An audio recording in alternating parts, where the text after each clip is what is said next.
Aujourd'hui, je me retrouve sur le chantier hors norme du plus long tunnel du monde qui s'apprête à redessiner la carte de l'Europe. En effet, cette prouesse technologique traversera les Alpes françaises et italiennes afin de relier Lyon à Turin avec une nouvelle ligne ferroviaire à grande vitesse et transférera une partie du transport de marchandises de la route vers le rail.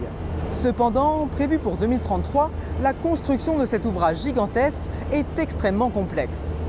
C'est pourquoi nous allons découvrir les défis qu'il a fallu relever, puis découvrir les machines utilisées pour transpercer la montagne et l'impact que cette infrastructure aura sur les transports à l'échelle européenne.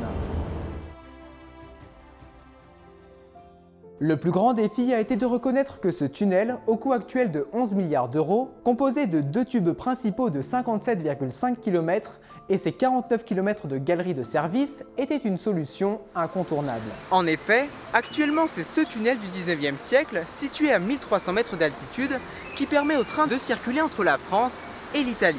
Le problème, c'est qu'il n'est plus capable d'absorber l'ensemble du trafic, car depuis sa construction, les volumes transportés sont passés de quelques millions de tonnes à 44 millions de tonnes en 2026. Pour acheminer cet excédent de marchandises, 2,5 millions de poids lourds saturent chaque année les routes de montagne. C'est pourquoi 800 mètres plus bas dans la vallée se trouve le futur tunnel de base du Lyon-Turin. Son objectif est de franchir les Alpes comme dans une plaine pour multiplier d'un facteur 6 le nombre de trains chaque jour afin d'accueillir davantage de marchandises et de voyageurs. Ce qui permettra à terme de retirer près d'1 million de camions des routes de montagne. Sans ventilation, l'air devient presque irrespirable et la température peut atteindre les 50 degrés. Pour la faire descendre à 30 degrés, d'immenses gaines injectent de l'air au cœur du massif et pour un coût de 220 millions d'euros, 4 puits de ventilation de 500 mètres de profondeur ont été creusés dans la montagne. Cela représente presque l'équivalent de 2 tours Eiffel empilées sous terre. Aujourd'hui, un des 4 puits est achevé. Il alimentera en air frais les immenses cavités où travaillent les équipes qui préparent l'arrivée des futurs tunneliers. Ensuite, nous sommes allés au cœur du chantier pour découvrir l'assemblage des tunneliers. Alors le tunnelier, il fait 10,40 m de diamètre, mais évidemment pour pouvoir le monter, puisqu'il est descendu en pièces détachées, il faut une galerie de grande dimension. Cette galerie-là, elle fait à peu près 20 mètres par 20 mètres. Pour faire le montage, il y a eu un process très particulier, puisque le tunnelier, il est perpendiculaire à cette galerie-là. Et évidemment, un tunnelier, c'est pas équipé d'une direction assistée. Il a fallu le pousser et le faire pivoter en fait, pour pouvoir le mettre dans son axe un petit peu plus loin par là-bas derrière. Tous les 1000 mètres environ, des refuges de sécurité sont installés pour protéger les équipes en cas d'incident et faciliter l'intervention des secours. Creuser le tunnel n'est qu'une partie du défi, car derrière le tunnelier, il y a d'autres machines qui ne s'arrêtent jamais. Celles qui gèrent les 37 millions de tonnes de roches extraites du massif. En effet, à mesure que la roue de coupe avance, les déblais sont récupérés, puis acheminés par des convoyeurs jusqu'aux plateformes de traitement, telles que celle d'Ilias, inaugurée en octobre 2025. Là, ils sont triés, analysés, concassés, criblés et lavés. L'objectif est de réutiliser tout ce qui peut l'être. Une partie de la roche devient des granulats pour fabriquer le béton du tunnel, une autre sert au remblai. De plus, un accord a été mis en place entre la France et l'Italie pour ne plus considérer ces déblais comme des déchets, mais comme une véritable matière première qui permet de faciliter le transport des matériaux excavés à travers la frontière franco-italienne. Ici, la roche est assez stable dans cette partie de la montagne. C'est pourquoi on peut aller découvrir le tunnelier. D'ici peu, le chantier va accueillir 6 nouveaux tunneliers afin que le projet atteigne sa vitesse de creusement la plus rapide de son histoire. En effet, à l'avant, une roue de coupe broie la montagne, tandis que la machine avance grâce aux 44 vérins qui prennent appui sur l'anneau de béton tout juste posé. Grâce à cela, 76 molettes en acier et en carbure de tungstène sont mises au contact direct de la roche et la rotation de la roue permet de l'arracher. Les deux galeries doivent rester parallèles du début à la fin, car sur 57 km de tunnel, une erreur de seulement 1 mm deviendrait 57 mètres à l'arrivée. Pour y parvenir, les tunneliers avancent guidés par des systèmes laser ultra précis placés à l'arrière de la machine. En cas de dérive, la forme légèrement biseautée des anneaux, c'est-à-dire avec quelques centimètres de différence de largeur, permet de corriger la trajectoire et de suivre les courbes du tracé. Ça va? On fait le guidage avec les vérins. Aller la machine à droite ou à gauche, Tu vas augmenter la pression, tu verras à gauche ou à droite. Oh, je veux baisser la machine, monter la machine, c'est la même chose. Attention démarrage, tapez convoyeur TPM. Attention démarrage, tapez CN2. Attention démarrage, tapez CN2.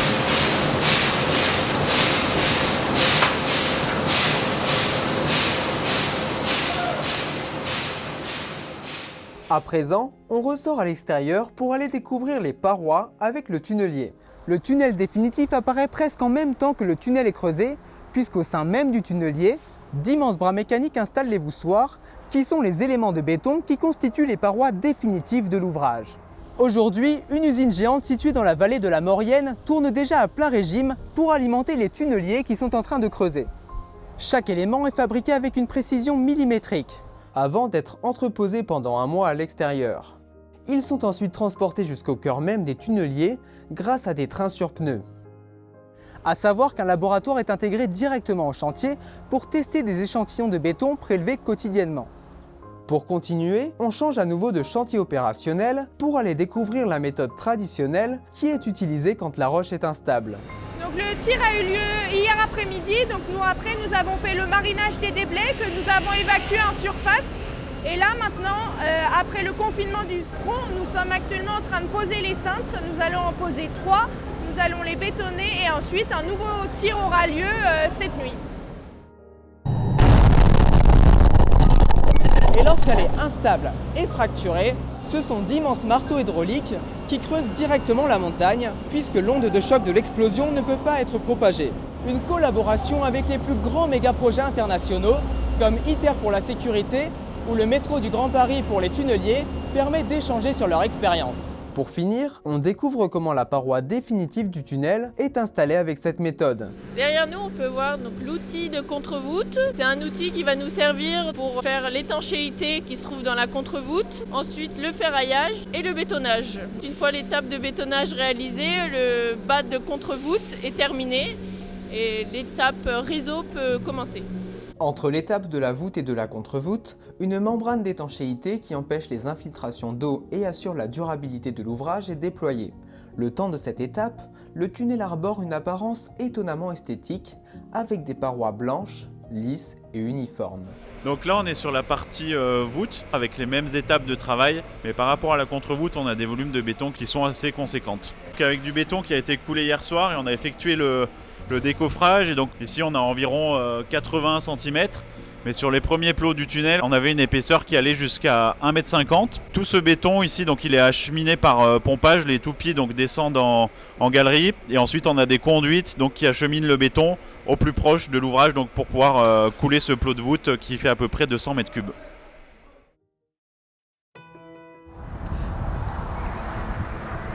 Ici, les deux vallées se réorganisent progressivement autour de l'un des plus grands chantiers d'Europe.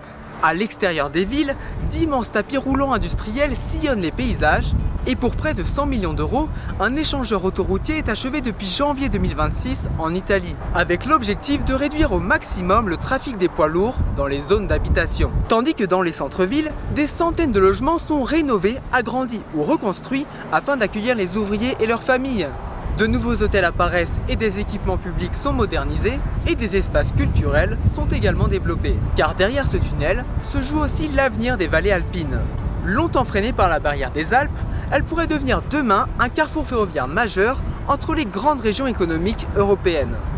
Et pour se rendre compte que cela dépasse largement les Alpes, on est allé au sommet de l'une des plus grandes métropoles d'Europe pour avoir une vision bien plus globale du projet. Depuis le ciel de Turin, les Alpes apparaissent comme ce qu'elles ont toujours été, une immense frontière au cœur de l'Europe. Face à cela, on réalise rapidement que le Lyon-Turin n'est pas un simple tunnel entre la France et l'Italie, mais un corridor méditerranéen qui relie l'Espagne à la Hongrie. Pour s'y préparer, la gare de Lyon a été profondément modernisée, puisqu'elle est appelée à devenir un nœud majeur pour tous les flux provenant de l'Europe de l'Ouest. Tandis que la gare de Turin, qui se trouve par ici, a été reconstruite à neuf puisqu'elle va récupérer tous les flux provenant de l'Europe de l'Est. Et partout en Europe, d'autres chantiers titanesques poursuivent exactement la même logique. Sous les Alpes suisses, le tunnel de base du Saint-Gothard est déjà en service. Entre l'Autriche et l'Italie, le tunnel du bas du Brenner continue d'être creusé, Et sous la mer Baltique, le futur tunnel du Fehmarnbelt reliera directement l'Allemagne au Danemark avec un tunnel sous la mer. Peu à peu, les frontières naturelles tombent avec un objectif simple, transférer une part croissante du trafic routier européen vers les rails. Afin de réduire les émissions de CO2, fluidifier les échanges et reconnecter les territoires. Aujourd'hui, environ 50 des 164 km de galeries sont achevés et la phase la plus spectaculaire du projet reste à venir. Sur les 34 km de section côté italien, depuis décembre 2025, les entreprises s'installent et préparent l'arrivée des futurs tunneliers. Lorsque cette étape commencera réellement, 7 tunneliers creuseront simultanément sous la frontière franco-italienne. Et à ce moment-là, le Lyon-Turin entrera dans la phase la plus spectaculaire de son histoire. Au pic du chantier, 4000 personnes travailleront sur le site et plusieurs centaines d'entreprises seront mobilisées. Et voilà, on est au sommet de Turin pour finir la vidéo avec le coucher de soleil, la petite musique et les grillons dans le fond. C'est sympa et donc j'ai pas prévu de conclusion, mais j'aimerais simplement vous dire que si la vidéo vous a plu, moi je vous conseille de vous abonner. Je sais ce que j'ai prévu par la suite, mais pour ça faut me faire confiance, faut aussi s'abonner.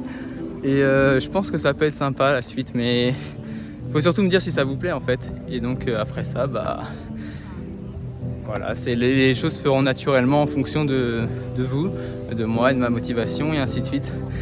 Donc voilà.